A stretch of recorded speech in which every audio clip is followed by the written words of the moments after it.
Assalamualaikum warahmatullahi wabarakatuh. Selamat sore saudara. Hari ini Jumat 9 September 2022. Jawa Barat hari ini kembali hadir menjumpai Anda dengan berbagai informasi seputar Jawa Barat. Di antaranya, ribuan warga penerima manfaat KPM di Majalengka menerima BLT kompensasi kenaikan BBM. Sebanyak 19 warga binaan napi korupsi Lapas Sukamiskin telah bebas bersyarat.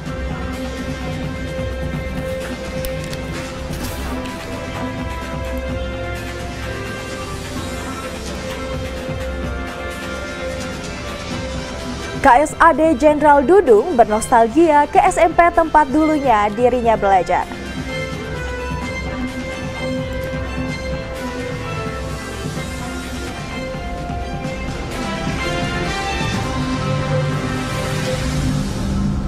Baik saudara, selain berita utama tadi, kami juga telah siapkan berita lainnya seputaran daerah di Jawa Barat. Bersama saya Fauzia Sahrul, dan inilah Jawa Barat hari ini selengkapnya.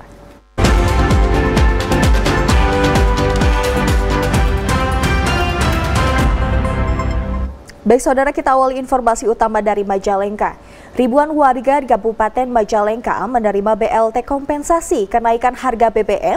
Warga merasa terbantu dengan adanya program tersebut, terlebih harga sembako mulai merangkak naik.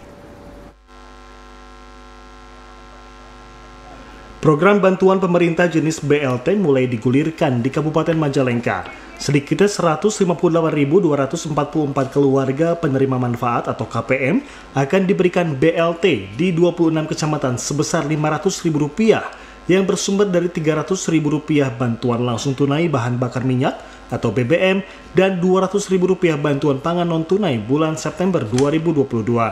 Secara simbolis, Rabu, penyerahan BLT berlangsung di 3 kecamatan, yaitu Majalengka Kota sebanyak 7.959 KPM, sedangkan 2 kecamatan lainnya, Kertajati dan Cipasung dan Kecamatan Lemah Sugi.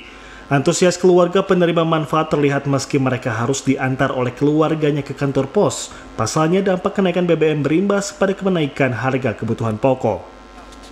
Rasa terbantu, terima kasih ke Bapak Presiden Jokowi dan Ibu Menteri dan Bapak Gubernur, Bapak Bupati Majalengka.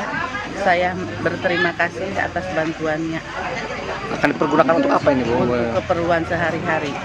Bagi warga yang bisa paling nggak membantu untuk membeli sesuatu yang memberi akibat kenaikan BBM ini, ya membeli sembako atau apa, bisa membantu meringankan beban masyarakat. Dari jumlah 158.246 KPM di Kabupaten Majalengka, penyerahan BLT ditargetkan selesai dalam 14 hari kerja.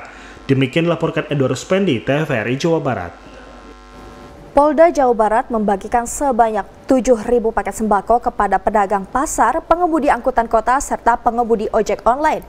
Bantuan sosial tersebut merupakan salah satu upaya kepolisian untuk meringankan beban masyarakat. Polda Jawa Barat membagikan 7.000 paket sembako. Ribuan paket sembako ini merupakan bantuan sosial yang akan dibagikan kepada masyarakat untuk meringankan beban ekonomi, terutama setelah adanya keputusan pemerintah menaikkan harga bahan bakar minyak. Sasaran penerima bantuan sosial ini merupakan para pedagang pasar, pengemudi angkutan umum, hingga para pengemudi ojek dalam jaringan. Seperti yang terjadi di kawasan Kebon Kaung, Kota Bandung. Di lokasi ini, petugas membagikan 100 paket sembako dengan sasaran pengemudi ojek online serta pengemudi angkutan kota. Meski demikian, antusiasme warga yang tidak sebanding dengan jumlah paket sembako menyebabkan sebagian besar warga harus pulang dengan tangan hampa. Setelah paket sembako habis hanya dalam waktu yang sangat singkat. Untuk ojol sangat terasa sekali untuk di jalan kan, ya semoga ini membantu. Dengan pembagian paket sembako ini juga diharapkan dapat menciptakan situasi Kantibmas yang kondusif di Jawa Barat. Jumlah yang kita siapkan untuk seluruh jajaran sekitar 7.000 sampai 8.000 paket. Sasaran masyarakat yang ada di pasar, kemudian buruh, kemudian juga ojek online, ojek pangkalan, kemudian juga pengemudi angkutan umum, dan juga tukang-tukang parkir. Tidak hanya di Kota Bandung, aksi serupa juga dilakukan secara serentak di seluruh Polres di wilayah hukum Kepolisian Daerah Jawa Barat. Demikian dilaporkan Abi Aditya, TVRI Jawa Barat. Guna mengurangi beban masyarakat akibat harga BBM naik, Polres Tasikmalaya Jawa Barat membagikan paket sembako secara gratis.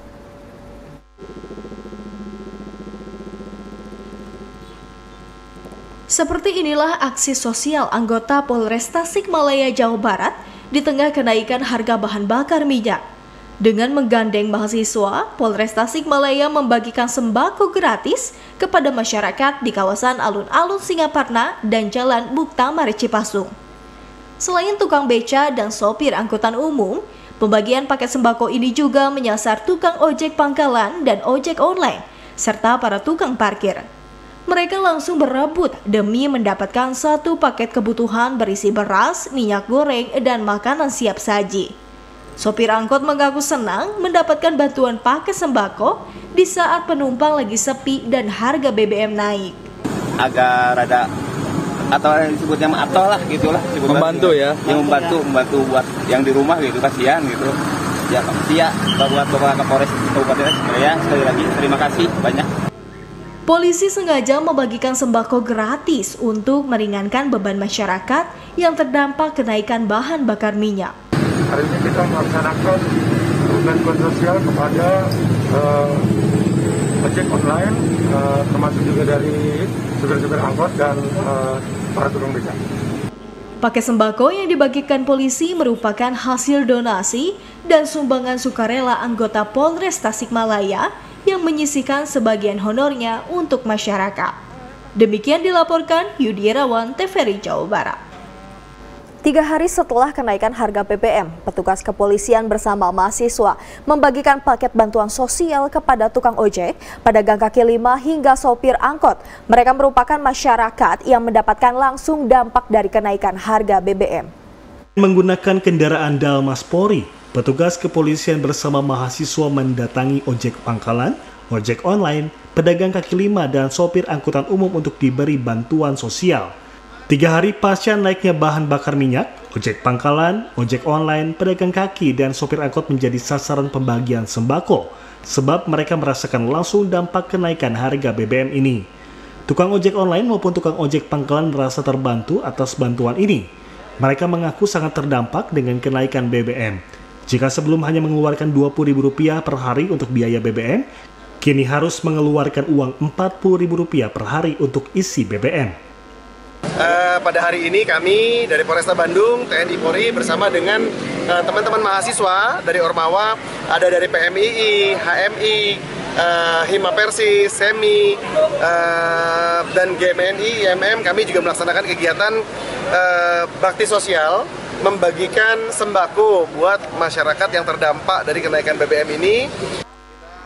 Kapolresta Bandung menjelaskan bahwa bantuan sosial tersebut merupakan bantuan sosial sementara sambil menunggu bantuan sosial pengalihan BBM dari pemerintah. Dari Kabupaten Bandung, Rian Agustian, kontributor TVRI Jawa Barat melaporkan. Saudara Jawa Barat, hari ini kita jeda sejenak dengan informasi lain di antaranya. Masa menolak kenaikan harga BBM.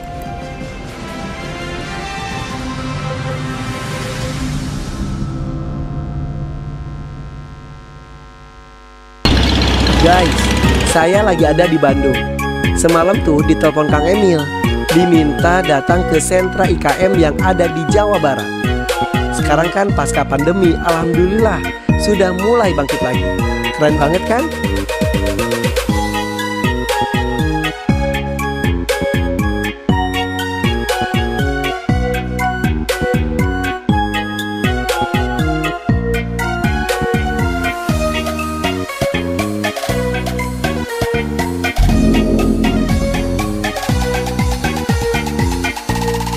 IKM harus semangat.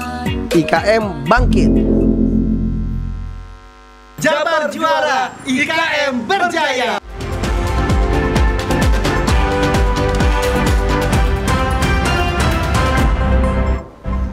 Terima kasih banyak saudara, Anda masih menyaksikan Jawa Barat hari ini yang dapat Anda akses melalui kanal YouTube kami yaitu TVRI Jawa Barat atau melalui aplikasi TVRI Klik. Kita ke informasi selanjutnya saudara. Adanya kenaikan harga BBM bersubsidi dari pemerintah menimbulkan berbagai reaksi penolakan dari masyarakat. Tak sedikit masyarakat dan mahasiswa yang turun ke jalan untuk menyuarakan keresahannya.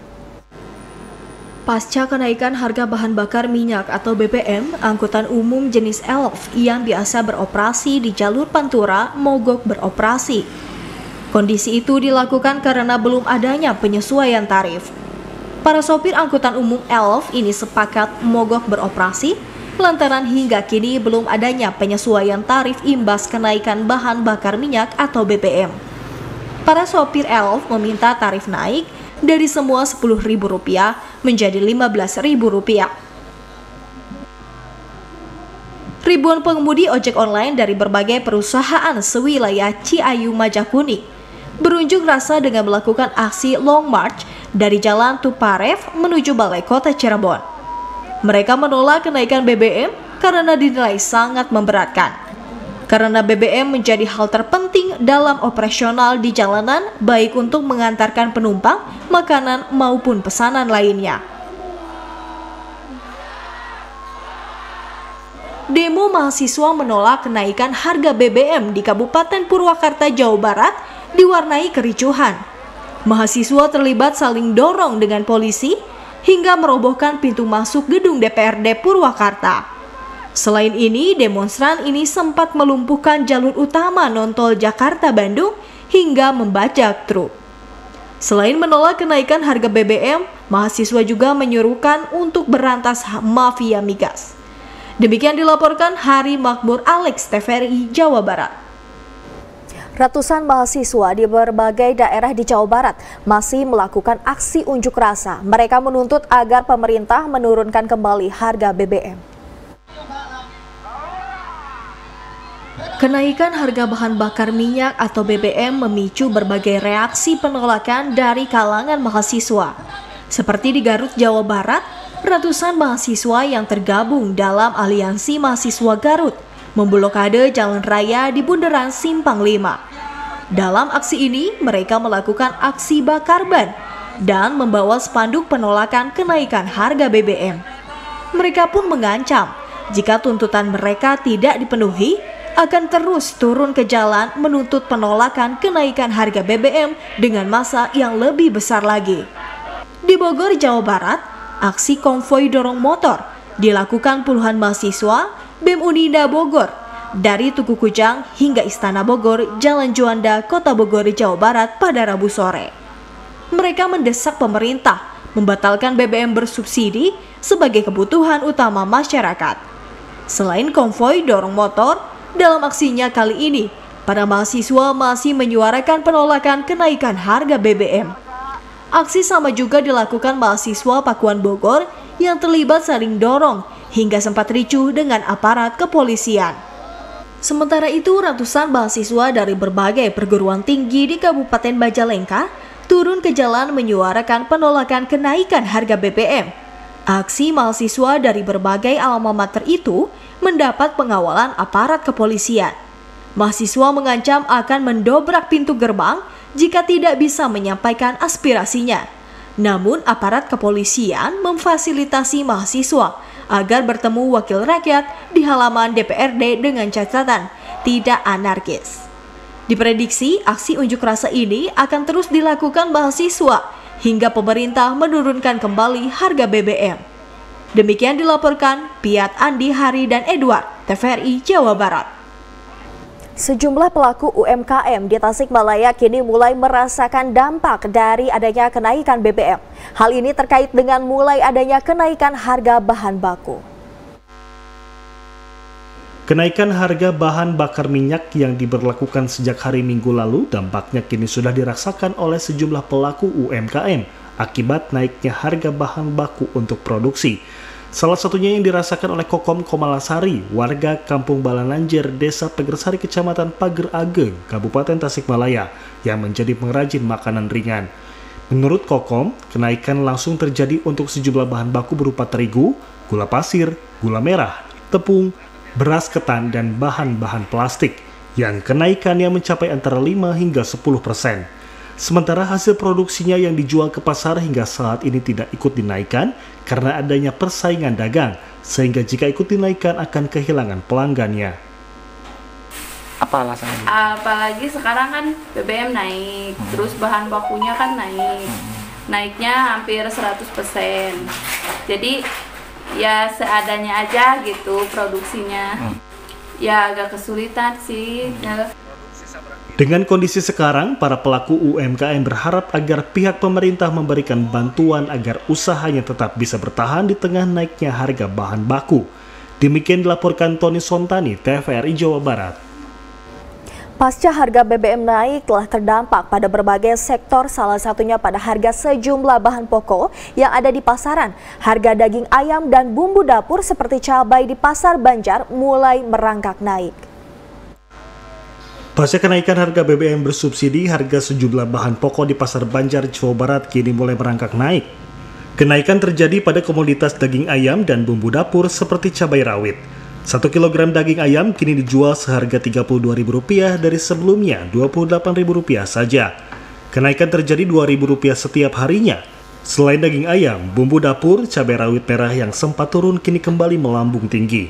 Sebelumnya 1 kg cabai rawit merah dijual Rp50.000 dan hari ini sudah mencapai Rp60.000 per kilogramnya. Terhadap pembelian konsumen? Pengaruh, biasanya kan harganya segitu, jadi naik. Jadi langganannya pada komplain gitu. Pada komplain? Iya.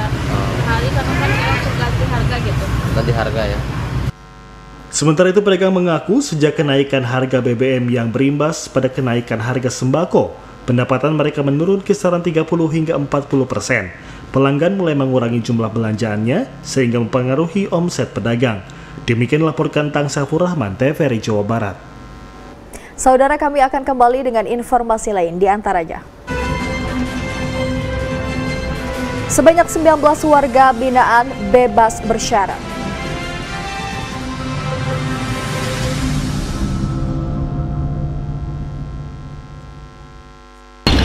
Guys, saya lagi ada di Bandung.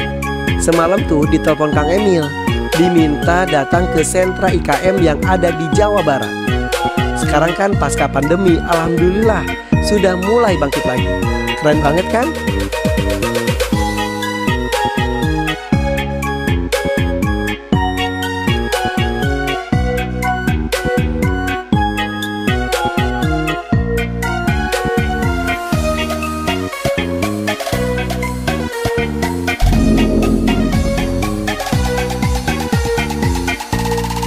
IKM harus semangat, IKM bangkit. Jabar juara, IKM berjaya.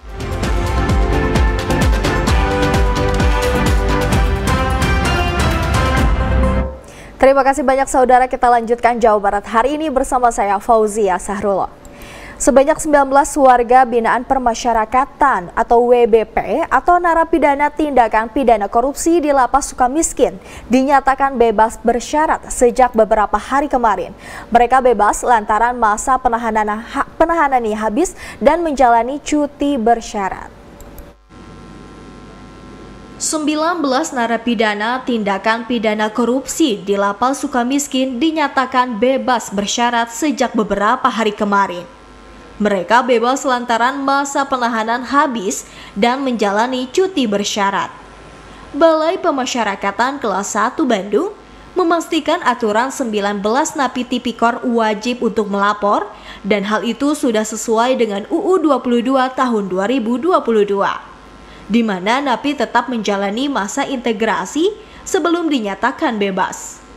Kepala Balai Permasyarakatan atau Bapas Bandung, Bambang menjelaskan, dari 19 orang yang dinyatakan bebas dari Lapas Sukamiskin, pihak Bapas tidak bisa menjelaskan secara detail siapa saja mereka yang telah bebas bersyarat. Ada 19 orang ya. 19 orang itu memang ya dalam bahasa sederhana kami, kita nggak hafal semuanya.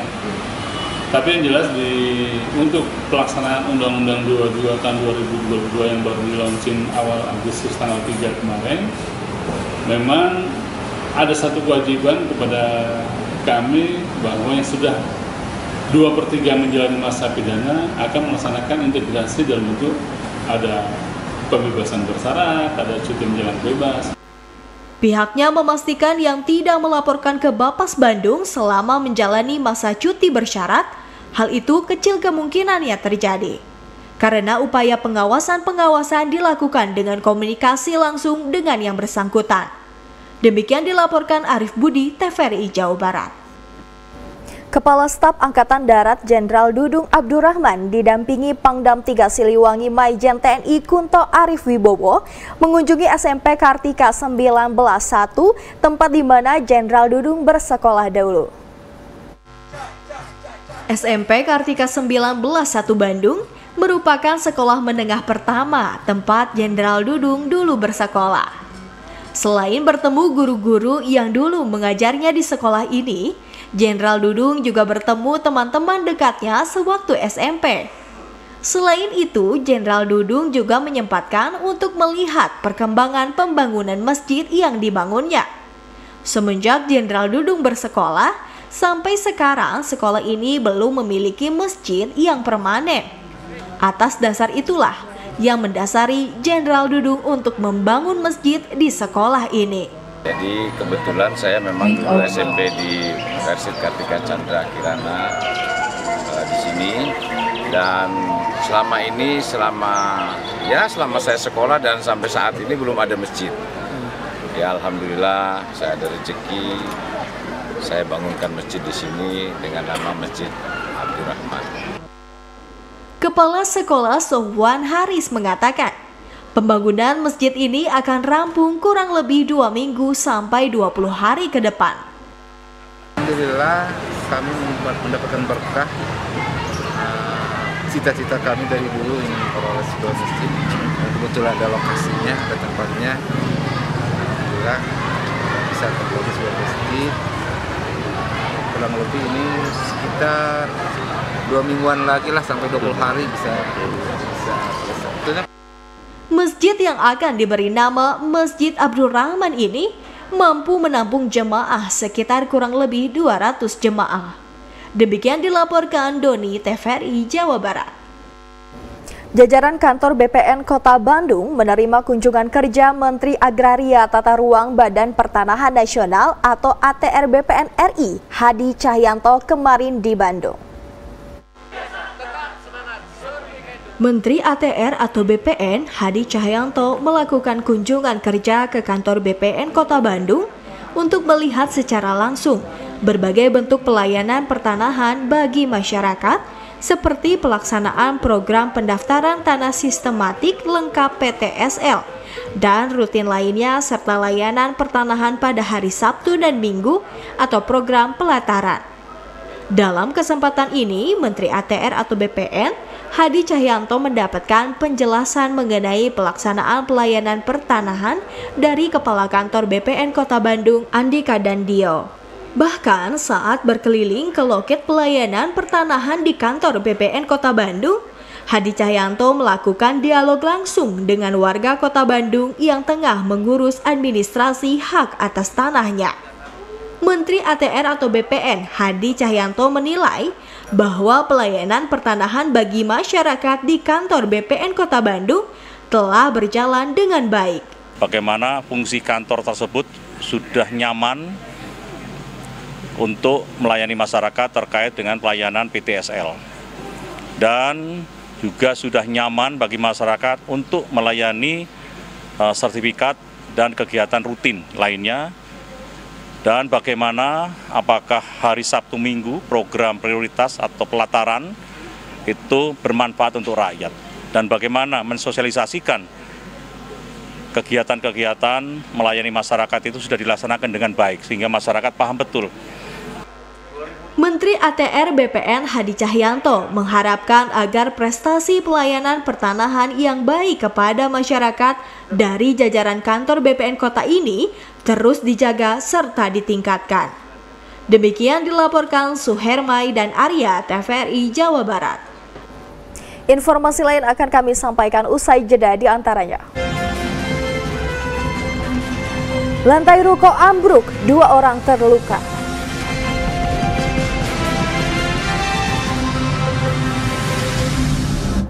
Saudara, terima kasih Anda masih menyaksikan Jawa Barat hari ini dan kita beralih ke informasi selanjutnya.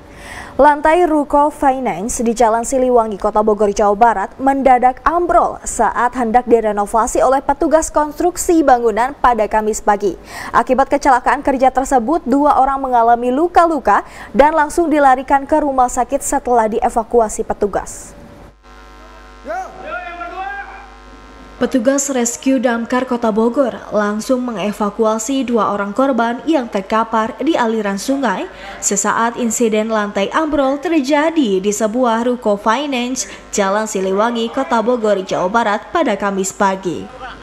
Keduanya dilarikan ke rumah sakit terdekat lantaran mengalami luka parah di kepala dan kakinya.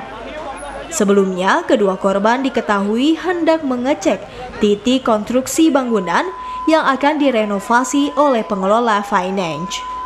Naas keduanya justru terjebak di pelataran lantai yang jebol mendadak, hingga terjatuh dari ketinggian 3 meter. Sementara dari pengecekan petugas, konstruksi ruko ruang belakang sudah sebulan mengalami retak hingga tak pernah digunakan pengelola. Diduga kedua korban tak mengetahui kondisi pelataran lantai rapuh hingga mengalami kecelakaan kerja. Jadi ini di Mandiri ada kedatangan tim konsultan 2 orang, 2-3 orang mereka melihat di belakang bagaimana dan seperti apa yang harus dikerjakan. Di saat mereka sedang meninjau, tiba-tiba lantainya longsor ke bawah. Longsor, terjatuh, itu yang membuat mereka terperangkap. Usai mengevakuasi korban luka, tim rescue langsung membenahi tumpukan puing yang menyumbat aliran kali. Demikian dilaporkan Andi Firmansyah, TVRI Jawa Barat. Sebanyak 34 tim mengikuti kompetisi U13 Piala Persib Asosiasi Kota atau PSSI Bandung di lapangan Lodaya, Kota Bandung. Kejuaraan tersebut merupakan bagian dari pembinaan pemain usia dini.